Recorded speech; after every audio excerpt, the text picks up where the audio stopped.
Olá pessoal, tudo bem? Prazer, me chamo Murilo, sou especialista de investimentos aqui na XP e mais uma vez é um prazer fazer essa live com você. Mais uma vez eu estou com meu amigo Pedro Cesário, um dos principais especialistas aqui da casa. Tudo bem, Pedro? Como que você está, Murilo? Primeiro, agradecer novamente aí o convite. É sempre especial estar aqui, principalmente numa conversa com o gestor, né? Eu acho que o intuito aqui, como sempre, é ter esse bate-papo, entender de fato as questões de você para, evidentemente, se aproximar o máximo possível para a gente conseguir, né, Murilo? Fazer o que o presidente sempre frisa, né? Ensinar o brasileiro a investir melhor, não é mesmo? Muito bom. E hoje nós temos uma presença ilustre, Daniel Delábio, sócio, gestor, fundador da Casa Exploritas. Tudo bem, Daniel? Tudo jóia, perfeito. Muito prazer estar aqui e a ideia de estar próximo do nosso cliente, do nosso investidor, sempre transparente, tem sido um mote muito bom para a gente. Que legal, vai ser um prazer aqui conversar. Pessoal, por gentileza, já vai aqui no chat, já vai mandando as perguntas de vocês. Qualquer dúvida sobre o fundo, sobre a casa, filosofia de investimento, na verdade a gente vai passar desde carreira profissional, entrar a fundo nos fundos da casa. E então seria interessante a participação de vocês, mandando as perguntas aqui. E é como a gente sempre fala, um papo informal, chega de formalidades, é conversa mesmo aberta e proximidade com vocês, tá bom? Daniel, pra gente começar, melhor chamar você de Delábio, fica mais próximo? Pode ser Delábio, pode ser Delábio, então tá bom. Se você puder começar contando pra gente a sua trajetória profissional, faculdade e como você chegou na Exploritas. Perfeito, eu estudei administração de empresas na FGV, me formei em final de 2001. Né, eu também estudava economia na FEA, na USP, né, é um curso que eu acabei não terminando, fazia as duas ao mesmo tempo, depois fui para fora, acabei não concluindo, mas fiz metade do curso de economia. Trabalhei no banco BBA, trabalhei no banco Wachovia como estagiário, trabalhei na parte de risco da Reuters, né, e entrei no mercado financeiro já desde 2000, tem quase 20 anos de mercado financeiro, do ano 2000, né, 20 anos de mercado financeiro. E eu, em 2005, fui trabalhar no fundo americano, fazendo América Latina, né? E desde 2005, né? São 15 anos agora, eu estou exclusivamente dedicado a ações e bons na América Latina. Então, a região, esses 6 países aqui, eu conheço faz bastante tempo. Né? A gente morei em São Francisco por 6 meses, 2005, morei 3 anos na Argentina, 2006, 7, 2008, né? Trabalhei em ações, trabalhei no fundo de bondes e voltei para o Brasil em 2010, né? No fundo que eu tinha começado lá em São Francisco, voltei para trabalhar com ele aqui no Brasil, para o escritório para eles no Brasil. E desde que eu voltei, né, trabalhando com ações e com bonds, falou, pô, faz sentido talvez um produto local que não tem no Brasil, para ver as duas coisas, né? Quando você vê ações, você vê muito fluxo de caixa de empresa, quando você vê bonds, você vê muito fluxo de caixa de empresa, né? E você consegue, às vezes, olhar a estrutura de capital e fazer coisas, olha, melhora um, melhora o outro, né? Então, poder olhar as coisas de um ângulo diferente, né, foi o que motivou a gente a montar um produto diferente no Brasil e dar acesso ao investidor brasileiro para uma coisa que tem só lá fora, né? Então, a gente montou esse produto em abril de 30 de abril de 2014, tem um pouco mais de 5 anos, né? Vai fazer 6 anos agora, a final de abril. E esse produto aqui tem sido muito bom, né? Quer dizer, é um produto que, pô, eu digo que foi quase um filho, né? 6 anos de idade agora vai fazer. É algo que, pô, a gente achava que era a maneira mais eficiente de fazer, não era tão trivial, né? Porque quando você pensa, o que você é? Você é um long short? Você é um macro? Ele não tinha muitas caixinhas do Brasil, né? Ou era tão trivial.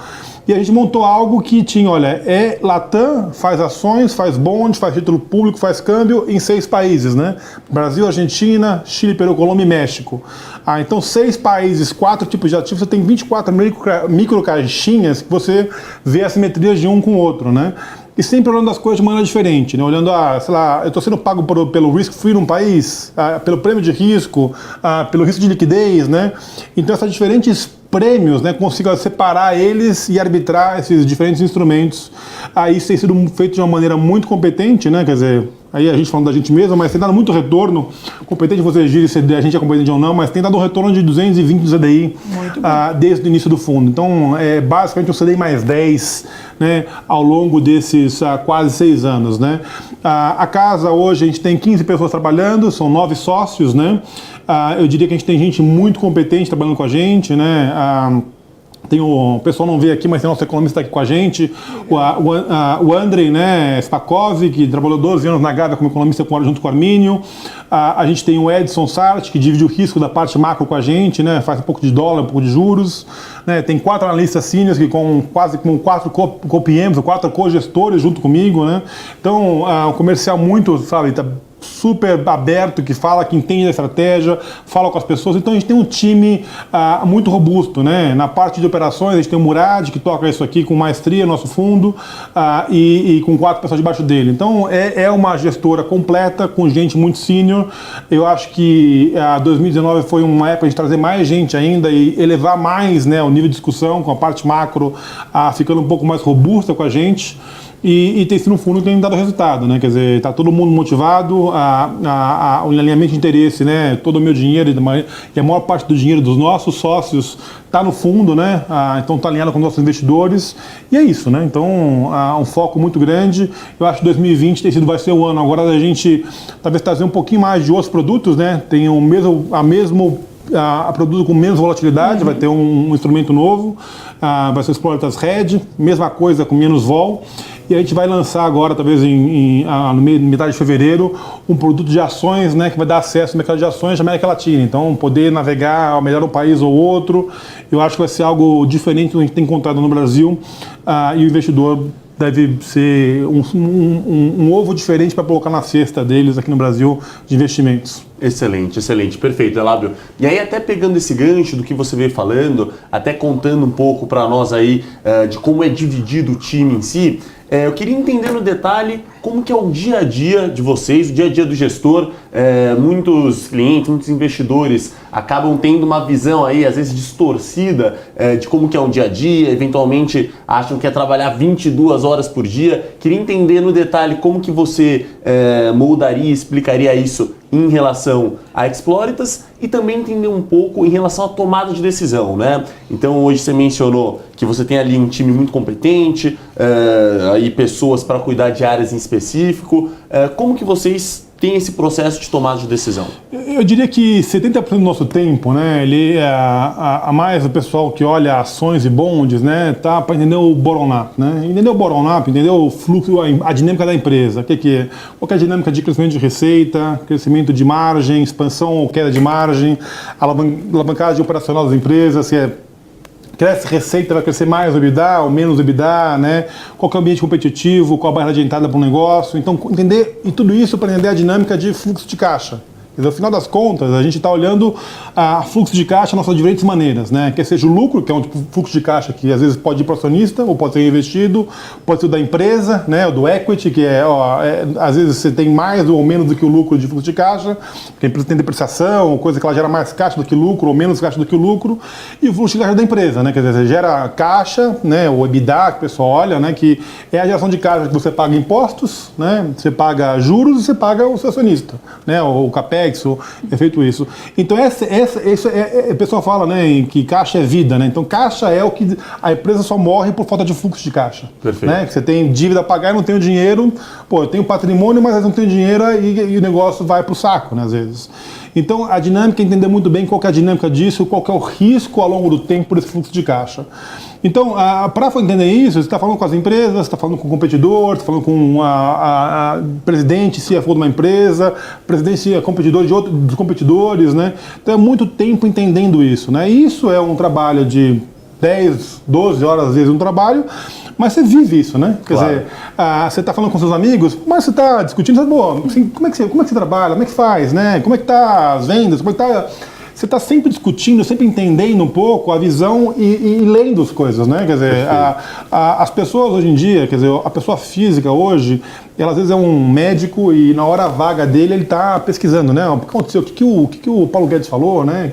A minha vida é entender, é ler jornal, é ler revista, né? É falar com economista, é falar às vezes com um político ou outro, né? E fechar a nossa visão, né? E a nossa visão do que vai acontecer, qual que é a dinâmica, né? Qual que é o impacto do coronavírus, né? Qual que é o impacto na injeção de liquidez que a China fez. Perfeito. Além do coronavírus, você teve o bird flu, né? Que pegou as aves, mas pessoa pode transmitir, então qual que é o impacto disso, né? E conseguir medir, né? Porque o mercado às vezes exagera para um lado, exagera para o outro lado. E entender, separar o joio do trigo, o que é temporário, o que é permanente, né? E essas possibilidades com um time, quer dizer, que várias pessoas, né? No comitê de investimento deve ter 9 pessoas hoje discutindo as ideias. São pessoas que estão olhando as coisas, cada um seu setor, cada um a sua coisa, tem uma visão macro, a gente debate, mas você olhou aquilo lá, você olhou aquilo aqui, isso aqui, né? Então a gente tem esse dinamismo. Então eu falei, em geral, o que a gente faz, né? Sendo mais prático, né? A gente trabalha, todo esse trabalho que é digerido, que é feito, que pica pedra, você traz a coisa um pouco mais mastigada e a gente discute isso em comitês, né? Então, comitês que a gente tem um comitê semanal macro, então que o André, nosso economista, digere tudo e passa para a gente pergunta, faz, olha, viu, vou pesquisar, não vi, mas é um aporte macro. A gente tem um comitê que é de umas 2 vezes semanais, que é de discutir ações, então você tem um caso apresentado, então eu vou discutir hoje, sei lá, hipermarcas, né, ou um setor de consumo, né, e aí a pessoa vem, apresenta um caso, faz as projeções dela, coloca os riscos, a gente debate, olhou isso aqui, e qual que é o múltiplo competidor, mas e se, sei lá, mudar o imposto, faz algumas simulações, às vezes tem uma reverberação de, realmente vou pesquisar isso aqui, vou fazer essa simulação, e aí a gente decide se vai investir ou não vai investir, né? Então, eu acho que é um debate constante de informação, né? Muita produção primária, você está olhando o balanço, escutando, produzindo coisas, e é um debate entre a gente e com terceiros, né? Quer dizer, competidores, empresas, a sell side, né? Sempre tentando entender qual que é a dinâmica de fluxo de caixa. Quando você olha, quer dizer, para qualquer empresa, né, ou ação na bolsa, você está olhando que é um fluxo de caixa, né, há um múltiplo, né, assim, traduzindo mais prático, eu gero R$10 por ano de lucro, né, eu vou pagar 80, 100 ou 120, né, eu vou pagar 8 vezes o lucro do ano, vou pagar 10 vezes o lucro do ano ou 12 vezes o lucro do ano.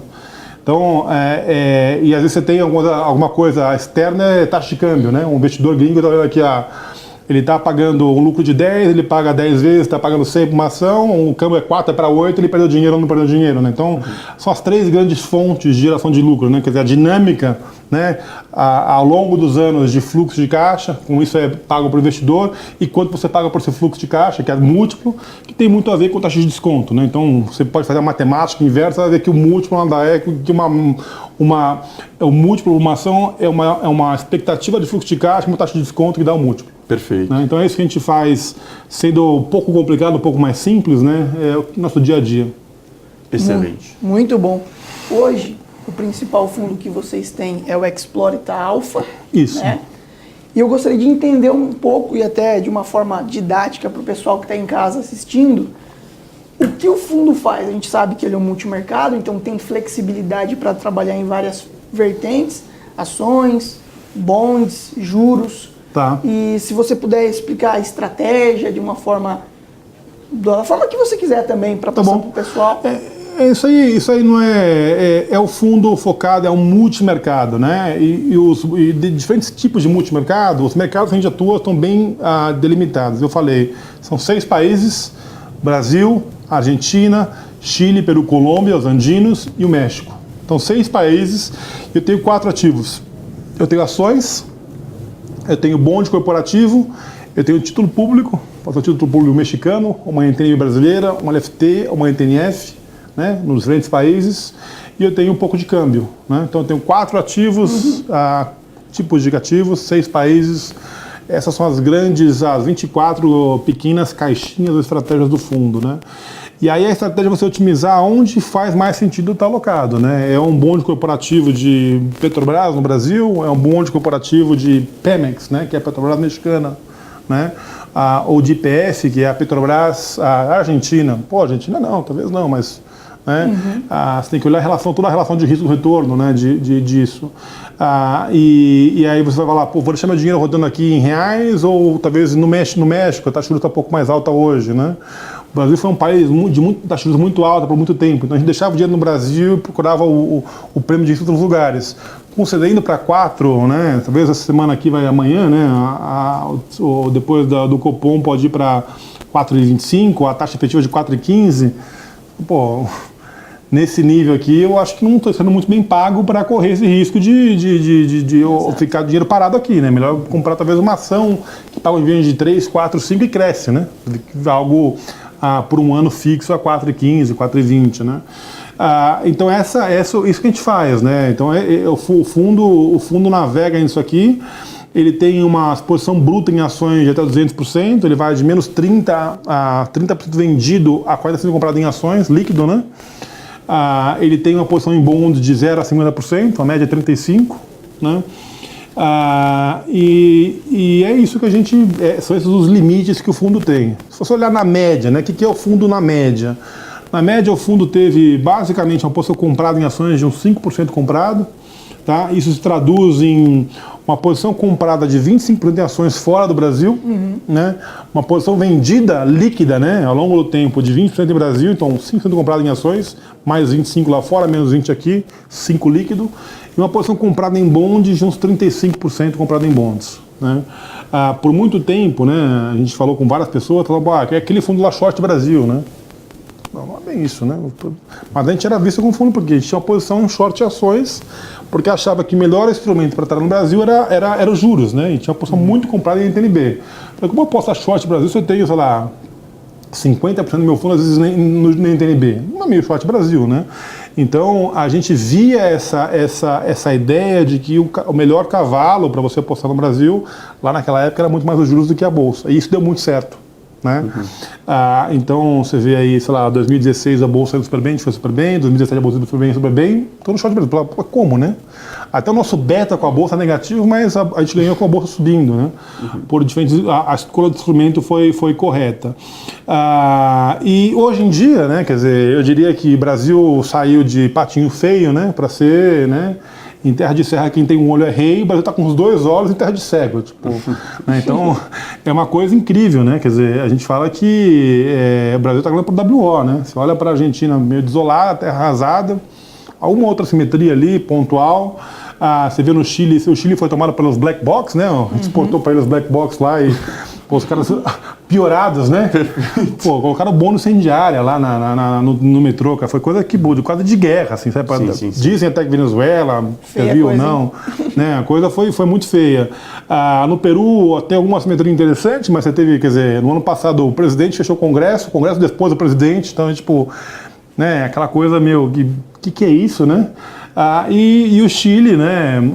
O Chile não, o México, a gente fala que está dilmando, né? Outro dia eu escutei que é a Dilma de sombreiro, né? Então, acho que foi a linha da Trafalgar que falou no pessoal com o Thiago Salomão, estava falando sobre isso, né?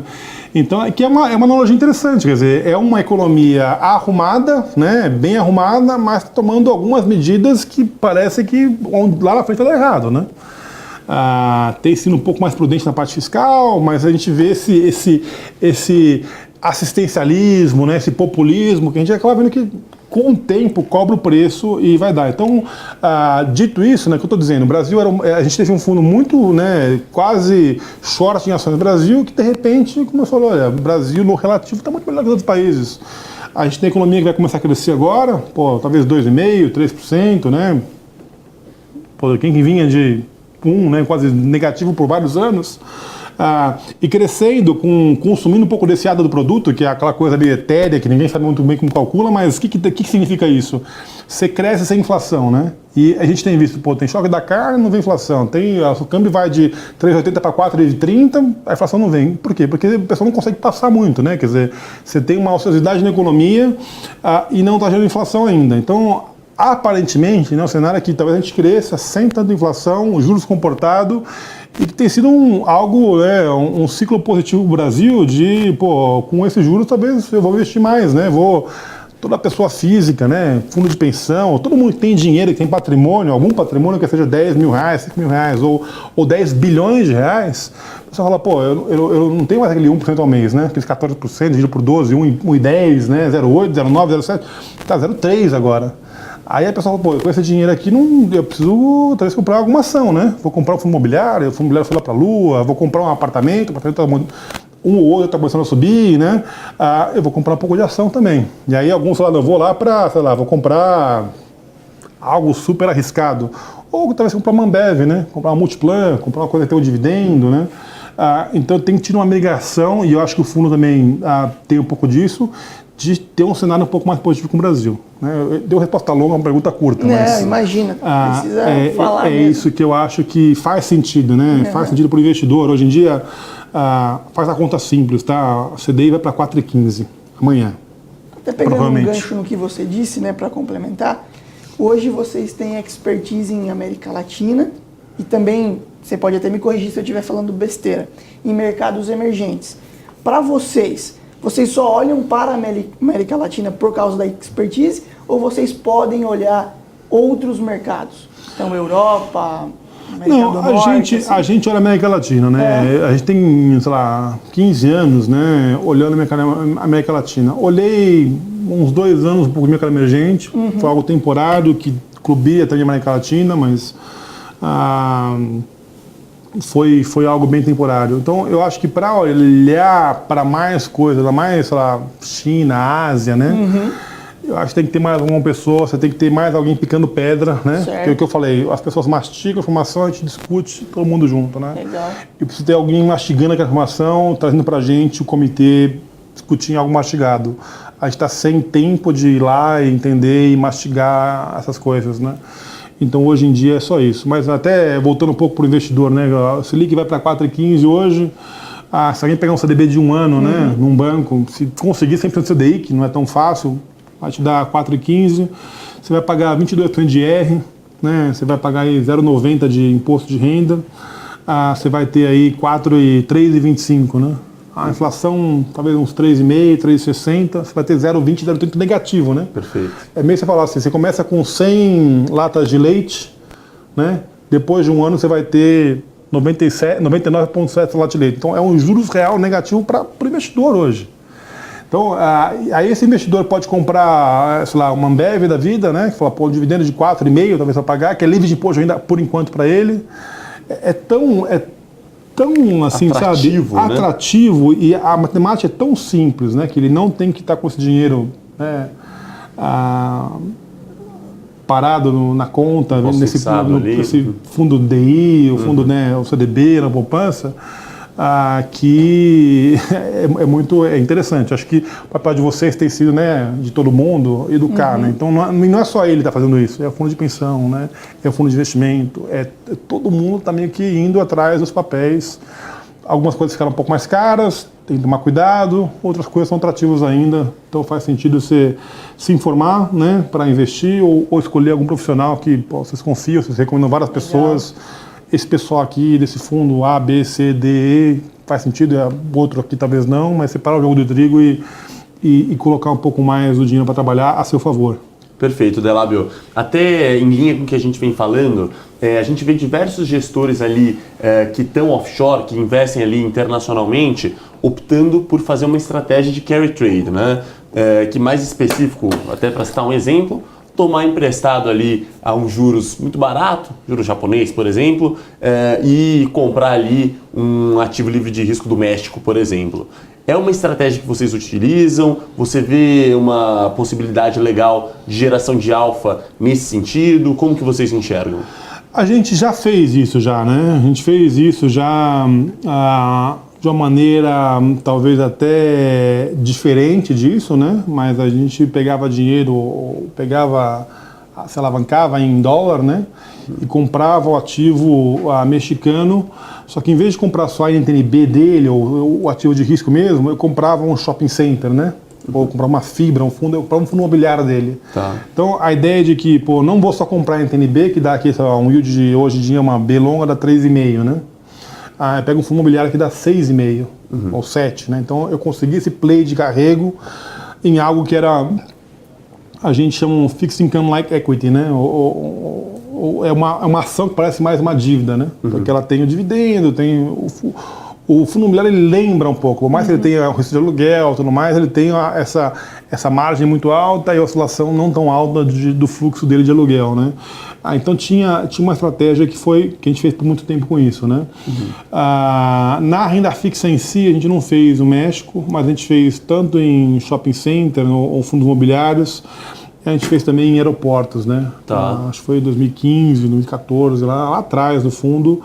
também tinha uma dinâmica, né, de concessão. Pensa uma CCR da vida, o aeroporto é tipo uma concessão que tem uma dinâmica de crescimento e fluxo, né? E era um play meio de carry trade também. Então faz algum sentido. A gente pode ter no futuro também alguma coisa de outros países. Eu acho que o ano passado a gente teve o Edson, que eu falei, né, que tem 35 anos de mercado. A gente tem a Fabiola, que faz a parte de câmbio com a gente. Está afinizando alguns instrumentos para poder fazer isso aí também. Legal, perfeito. Falando hoje de cenário Brasil, então, como você mencionou, estamos numa taxa baixa, então na renda fixa acaba não sendo tão atrativa. Claro que precisamos ter no portfólio como forma de diversificação. E nós vemos aí um cenário positivo para a Bolsa Brasileira esse ano. Gostaria que você pudesse passar uma visão da casa para esse ano para a Bolsa. Eu sei que vocês olham também para a América Latina, se você puder dar um resumo aí, tanto o Brasil, fora do Brasil.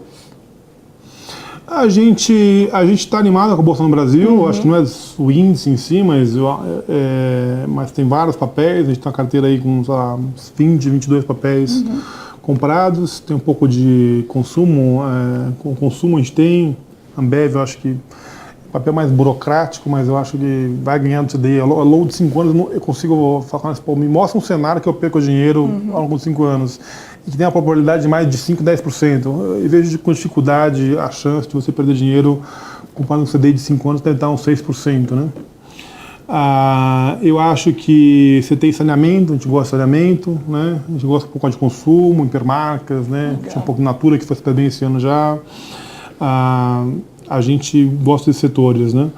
A gente, em câmbio, a gente vê que o real está barato nesse nível, não sei se é 5%, 10% ajustado pelo carry. Se você pegar, né, o André olha bastante isso, e pega o câmbio com a taxa de termos de troca, né?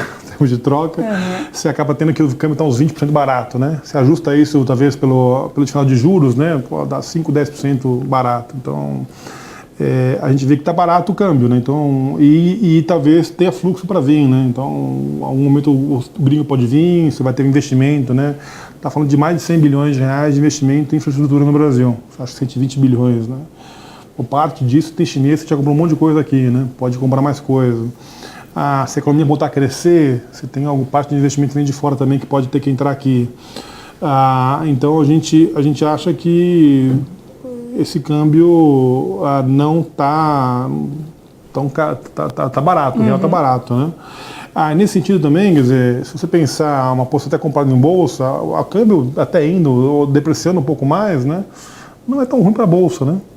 Porque você tem os exportadores que ganham mais dinheiro, você tem talvez uma economia doméstica tem substituição, né? Não vou viajar para fora, vou comprar aqui dentro, vejo aqui dentro. Parte de algumas empresas de consumo, elas importam, parte dos produtos importam de fora, parte não importa. Coisa bem simples, né? Carro, cara. Tem carro que produz aqui, carro você importa. Vou parar de importar porque não vai passar o preço, né? Para o consumidor. Então o cara importa um pouco menos de carro e produz um pouco mais local, né? Ou troca o carro importado pelo carro mais local. Então você tem uma transmissão, talvez, né? Esse câmbio, se não for tão inflacionário, que é bom para a economia. O risco, eu acho que tem sido um risco bem pequeno, é a inflação, né? Então, olhando para os juros agora, né? Eu acho que esse juros nominal e juros nominal de curto prazo está muito baixo, né? Eu acho que tem uma assimetria entre juros real e juros nominal, que você chamaria talvez de inflação implícita, né? Quer dizer, se você pega os juros de 10 anos, está 7 ou 6,5, né? E uma inflação, uma B está 3,5, né? Você tem que dar 3,5 de inflação implícita, né? Um menos o outro, esse é um risco que pode acontecer, né? A inflação, às vezes, ela vem de pequena, depois ela pode vir, né? Se você tem inflação de 10 anos, inflação de 30 anos implícita na economia, de 3,5, pode ser mais baixo? Pode. 3,25, 3, 2,5, 2,75, pode, mas ela pode ser 10, né? A simetria de quando você tem para ganhar de inflação mais baixa, o quanto ela pode sair, né? De repente a gente chega aqui 2022 tem um governo de esquerda, ou um governo que super pouco alinhado, né? Paulo Guedes sai, sei lá, e essa inflação ela pode sair de controle, né? Então, eu acho que como um hedge portfólio, né, até seria estar um pouco na inflação implícita. Eu acho que isso, não só a gente, começa a ter mais gestores, né, falando um pouco sobre isso. Então, de novo, né, positivo, mais cauteloso com ações. Acho que o câmbio está barato, não tem grandes apostas em câmbio para a gente. O dinheiro que a gente manda para fora, a gente redia para o Brasil, a gente redia, às vezes não faz o hedge, eles deixam em dólar mesmo, hoje em dia está redeado, está pequena posição vendida em dólar contra real. E eu acho, a gente está comprado em NTNB, as longas ainda, e protegido dos juros que viram uma inflação implícita com uma proteção para posição em ações lá. Então é basicamente isso. Então o pessoal lá todo mastigando e picando pedra, né, para trazer isso para a gente. Legal, perfeito. E aí, até aproveitando também o que a gente vem falando, Labio, a gente sabe que o Brasil em si não é uma ilha, né? Então, principalmente aí como um país emergente, vai ter certa sensibilidade a acontecimentos offshore, né? Dito isso, como que você avalia com toda essa efervescência, tanto Estados Unidos, China, coronavírus, Latam aqui muito forte, como você mesmo citou, Chile, Argentina, até a Bolívia ali com o Evo, como que você avalia o impacto desse tipo de oscilação internacional no Brasil para 2020? Você vê algo que às vezes vale a pena uma atenção? Ou, enfim, como que você avalia isso? É engraçado, né? Você tinha uma ideia de que, às vezes até a gente pensou isso também, né? Que o grande risco do Brasil é o estrangeiro, né? O de fora e tudo mais. Aí você pega hoje aqui, eu estava olhando hoje de manhã, o MSCI, né? Que é o índice tem para todos os países, MSCI e China caía no ano 2%. O MSCI Brasil cai 6%. Quer dizer, então, tipo, eu acho que teve o câmbio aqui foi o câmbio que mais, quer dizer, pode explicar o coronavírus, pode explicar o que seja, cara, mas o câmbio aqui que mais depreciou no mundo, um dos piores câmbios do mundo, e eu não sei se foi tão externo assim, sabe? Acho que o Brasil teve essa coisa que, pô, o coronavírus explicou, de repente lá fora melhorou e aqui continua indo, mas é corona, não sei o que é. Então, tipo, eu acho que tem muito risco externo, tem algumas coisas de posicionamento, talvez interno também. No Brasil, teve o gringo saindo, talvez aquela emergência diminuindo para o gringo, né? A gente está o tempo todo se questionando, né?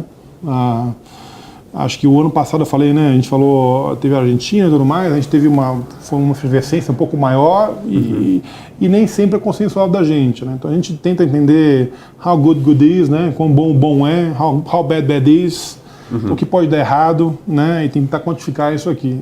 Dá um pouco de medo, tá? Você tem um super ciclo americano, não é só o coronavírus, né? Você tem, a economia bateu, S&P bateu 666 lá, né? Tá aí 3.300 hoje, 3.250, quer dizer, quase give or take, quase 5 vezes o preço que estava lá há 12 anos atrás agora, né? Então, 11, 12 anos atrás. Você tem um super ciclo, quer dizer, em algum momento você tem aí, né, a taxa de juros no mundo muito baixa, né?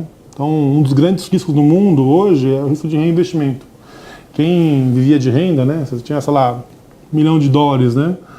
A taxa de juros da Selic americana, o Treasuries overnight lá, quando eu me conheço por gente, era 5%. Então você tinha aí $50 mil por ano para viver, né? Você tinha $1 milhão, você tinha um juros de $50 mil ao ano, ou por ano para viver, que dá mais ou menos $4 mil por mês. O cara vivia bem, né? Então tá ali, deixa o dinheiro na poupança dele ali, no tesouro direto, né? Tava ali vivendo bem. De repente o juros foi para zero, né? Quem vivia disso, pô, tinha $1 milhão, tinha uma renda de 50 mil, 4 mil por mês, para zero. Né? Vai ter que buscar outra coisa para fazer. Pô, tem que buscar outra coisa para fazer. Então, fala, pô, o que eu vou fazer agora? Né? Vou comprar. Então, o que é a dinâmica dos juros? Né? Quer dizer, o cara vivia de renda, né? Vai ter que buscar alguma coisa para fazer. Então, eu vou comprar, sei lá, vou comprar uma marca de pão, eu ponho farinha de um lado, do outro, água, ovo, do outro lado sai pão, vendo pão e eu consigo gerar um valor aqui, né? Então, gera um negócio. Aí você vou pegar um padeiro, vou pegar um vendedor de pão, né? Então, você começa a gerar um pouco mais a economia. Ou você fala, não, vou alugar uma casa, né? Vou comprar uma casa, vou alugar. Aí o preço da casa sobe um pouco. Fala, pô, o consultor fala, pô, o preço está subindo, vou pegar esse terreno e fazer outra casa porque eu vendi bem, né? Então você faz a economia começar a girar, né? Mas você tinha um grande risco dos juros muito baixo que você tem que correr um pouco mais de risco, né? Essa ideia de 14% de Selic que não rende mais, é isso que vai fazer o Brasil acontecer, né? Que é isso daquele ânimo na gente, a gente vê, pô, juros 4,25, cara, excelente, né? Por quê? Porque Pô, o pessoal critica, né? O direita, cara, esses dias teve um vídeo do Ciro Gomes falando, pô, quer dizer, quem mais parou de pagar dinheiro, juros pro banco, cara? Foi de direita. Né? Na Dilma tá 14%, né? Quer dizer, agora tá 4%. Então quem vivia de renda não vive mais. Aí a pessoa tem que sair da sua zona de conforto e falar, pô, o que eu vou fazer? Eu vou comprar um imóvel, né? Eu vou investir num negocinho aqui, vou abrir uma lojinha, né? Vou abrir um café, vou produzir vou comprar uma máquina e fazer uma costura e vender alguma coisa. Então, isso, né? Essa dinâmica, essa melhora de Brasil é algo que, como brasileiro, assim, né? Dá até um orgulho de, pô, parece que agora vai dar certo, né? Now it's different, né? O Brasil corre o risco de dar certo. Corre o risco de dar certo, cara, né? E você fica assim, pô, parece que agora sim, né? Parece que agora vai, né? Então, tomara que seja, né? A gente vê os juros baixos, vê as coisas sob controle, né? A gente estava falando também com o André aí, quer dizer, o ano passado, quer dizer, não faz novembro, setembro, né? Ele postou no Twitter esses dias sobre isso, né? Eu já projetava a dívida PIB em preço final do ano de 80%, né? Bateu acho que 75,8%, acho que foi o número, né? Pô, um número muito melhor do que esperado, né? Quer dizer, fala essa reforma que vai passar agora, administrativa aí, né? Do teto dos gastos, administrativa, né? Que gera os gatilhos, pô, quase uma mini reforma da Previdência de novo, super importante, vai passar de novo. Então, quer dizer, o Brasil tem feito a lição de casa, né? Tá tirando as amarras, né?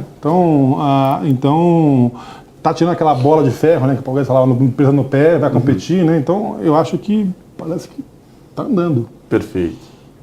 Delábio, até pro pessoal que tá de casa nos assistindo, hoje o investidor tá lá na casa dele e ele pensa assim, olha, qual seria o diferencial, tá, da Exploritas para eu investir no longo prazo com vocês?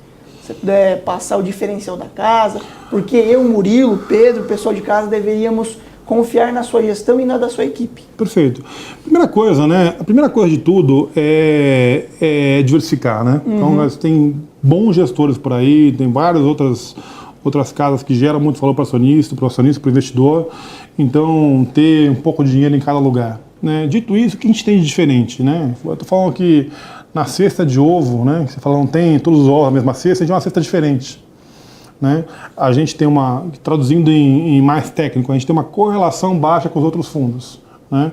Então, teve vários momentos do fundo que a gente ganha dinheiro, os outros perdem, os outros ganham dinheiro, a gente perde, os outros ganham dinheiro, a gente ganha, os outros perdem dinheiro, a gente perde, mas tipo, o fundo está numa sintonia um pouco diferente. Por quê? Porque a priori, o ex ante, a gente faz algumas coisas diferentes. Né? A gente às vezes está em outros países, né? A gente está em outros instrumentos, a gente está arbitrando um pouco com instrumentos diferentes. Né? Então, uma posição, né? Falei para você, pô, nossa posição líquida média do fundo é 3%, então não tão direcional, né? Então, valor relativo, entre ativos. Dezembro, a gente teve a melhor cota do fundo. Dos 14% que a gente ganhou em dezembro, né? 5% do fundo, ou 500 basis points, a gente ganhou em posições não direcionais. Né? Quer dizer, os longs foram melhor que o short.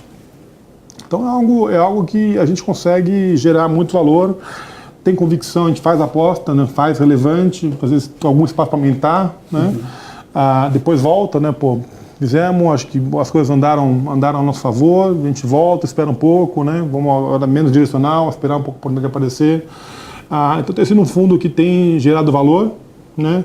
De uma maneira diferente do relacionado. Então, ele em geral, né, ele tem tirado o risco das carteiras, né, tem diminuído o risco das carteiras da maneira que a gente faz. E esse é o feedback que a gente dá para vocês, mas é o feedback que a gente escuta até dos nossos investidores, né? Um family office grande, né, um fundo de pensão gigantesco que investe com a gente. Pô, era isso, né? Se você olhar lá atrás, né, quando a gente começou, 2014, o fundo, né, então deu super bem, né, também relacionado, né? Descorrelacionada, fazendo coisa diferente, e eu penso, pô, mas não é possível, cara, o que vocês estão fazendo aí, né? Então, é meio que você está no deserto, você acha água e fala, não, essa água não pode ser água aqui, né? Isso aqui é uma coisa diferente. Então, a gente tem ao longo do tempo provado que é sustentável, tem ganhado dinheiro com patrimônio maior, tem um time cada vez mais robusto, né? Legal. Né? Então, eu acho que tem sido descorrelacionado com retorno alto. Excelente, excelente. Acho que até, Murilo, agora a gente já pode entrar nas nossas perguntas finais. Mais um bate-bola aqui, tá, Delábio? Perfeito. Um livro que você recomenda aí para o pessoal, para, enfim, os que estão assistindo você, que você fala que é obrigatória a leitura.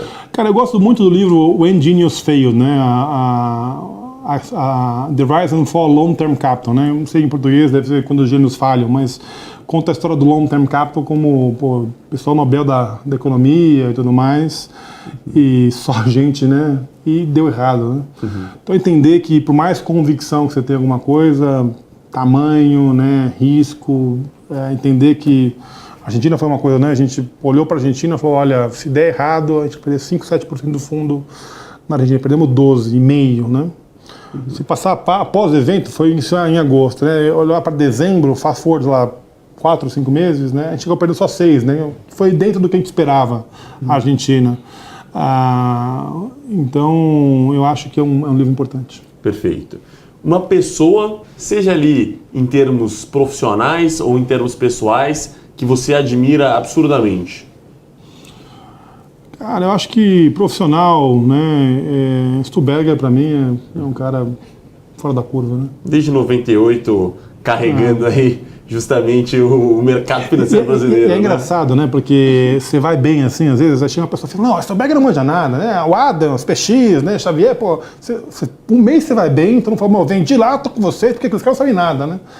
Eu falo, meu Deus, né? Aí depois você vai mal, todo mundo fala, meu, aqueles e-mails, né? Pô, vocês não sabem nada, né? Então, meu médico sabia que a Argentina dá errado, né? Então, a pessoa são muito volátil, mas tem, acho que respeitar algumas histórias, né? Stuberger é um deles, mas várias pessoas que são, cara, tem gente que é realmente sensacional, espero ser metade do que eles foram já. Perfeito, perfeito.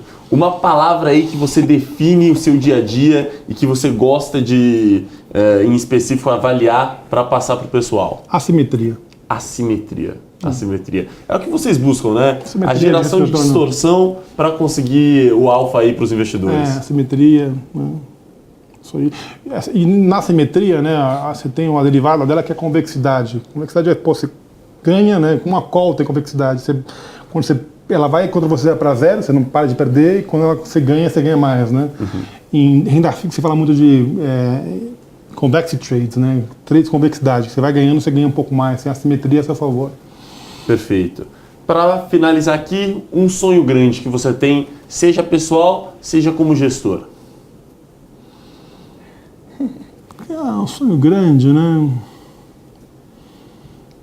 Momento reflexão agora. Momento reflexão. Reflexão. Não, acho pessoal, cara, eu tenho 2 filhos, né? 10 e 12 anos, você quer ver eles bem criados, pessoas éticas, né? Eu sou uma pessoa religiosa que leva em Deus a sério, sabe? Esse é meu grande sonho, assim, né?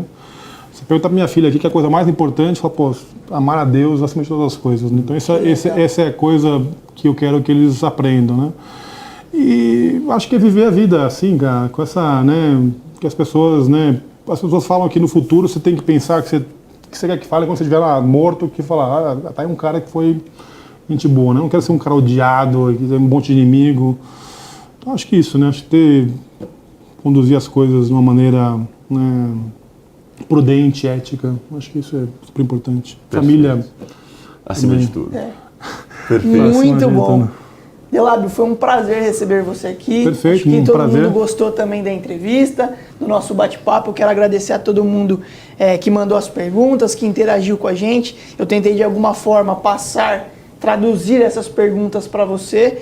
Acredito que não ficou nenhuma dúvida. Agradecer o Pedro também pela participação aqui. Estaremos sempre juntos aqui na live. Um grande abraço. Se vocês quiserem se despedir também, fique à vontade. Legal.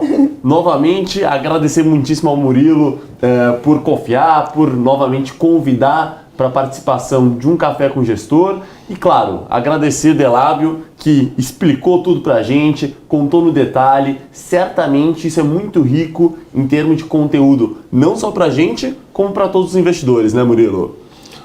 Pessoal, obrigado. Um prazer estar com vocês. O fundo tem tido uma transparência muito grande. Qualquer dúvida, nós temos nossos canais ali, nosso site. Pode falar com a gente que a gente responde, viu? Muito obrigado, Excelente. pessoal. Um abraço e até semana que vem. Grande abraço, pessoal. Falou. Tchau.